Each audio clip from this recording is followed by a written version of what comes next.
नमस्कार मैत्रिणींनो, स्वागत आहे आपले कुक विथ स्नेहल भाग्यश्री या यूट्यूब चॅनलमध्ये। आज आपण मुगाच्या डाळीचा हलवा बनवणार आहोत। त्यासाठी 1 वाटी मुगाची डाळ स्वच्छ धुवून 4 ते 5 तासासाठी भिजत ठेवूयात।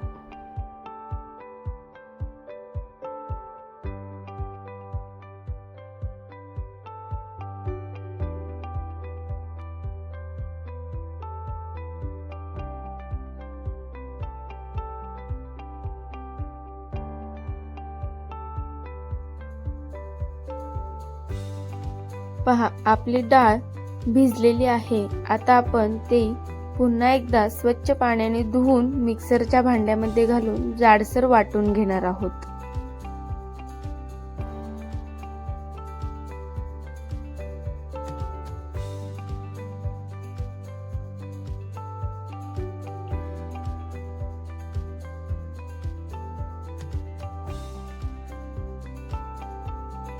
डाळ वाटताना त्यामध्ये पाण्याचा वापर करायचा नाही। ही छान पेस्ट तयार झालेली आहे। आता आपण ती एका भांड्यामध्ये काढून घेऊयात।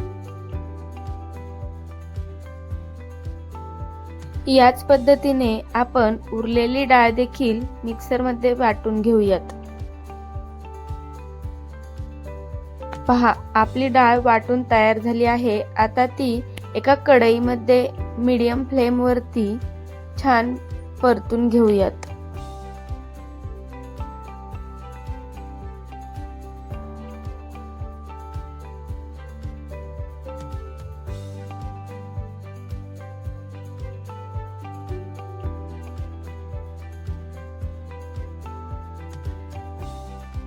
आता यामध्ये आपण थोडे थोडे असे साजूक तूप घालून ते छान परतून घेऊया।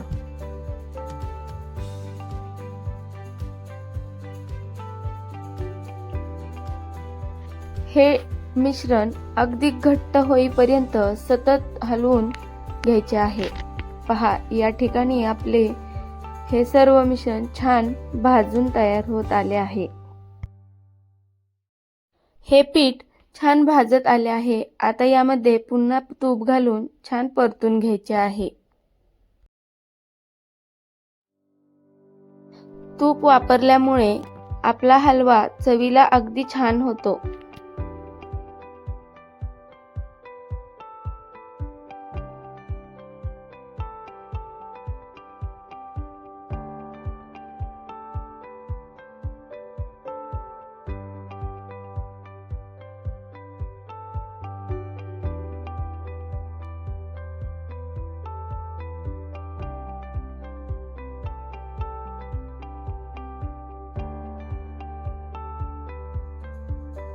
पहा, या ठिकाणी आपले पीठ छान भाजून तयार झालेले आहे। अगदी ते पीठ पातळ असताना आणि आता यामध्ये किती फरक जाणवतो आहे।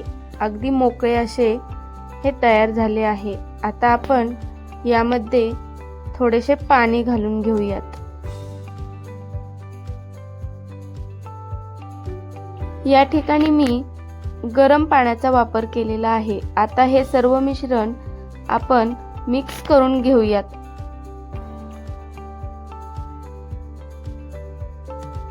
हे मिश्रण एकजीव करताना ते गुठळ्या होणार नाहीत, या पद्धतीने मिक्स करून घ्यायचे आहे।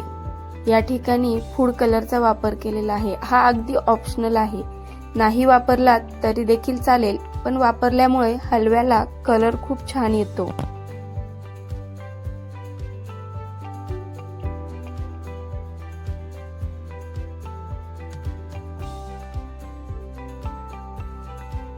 आता यामध्ये आपण 1 वाटी बारीक चिरून घेतलेला गूळ घालून घेऊ।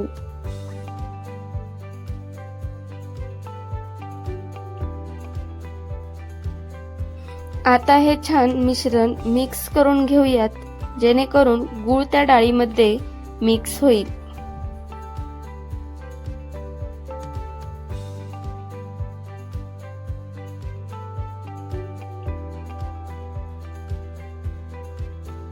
गूळ मिक्स झालेला आहे। आता यामध्ये 1 ते 2 चमचे विलायची जायफळ पावडर घातलेली आहे आणि त्यामध्येच आपण ड्रायफ्रुट्स देखील घालून घेऊयात। ड्रायफ्रुट्सचा वापर तुम्ही तुमच्या आवडीनुसार कमी किंवा जास्त करू शकता। आता हे सर्व छान मिक्स करून घेऊन 5 ते 10 मिनिट झाकण ठेवून छान शिजवून घेऊयात।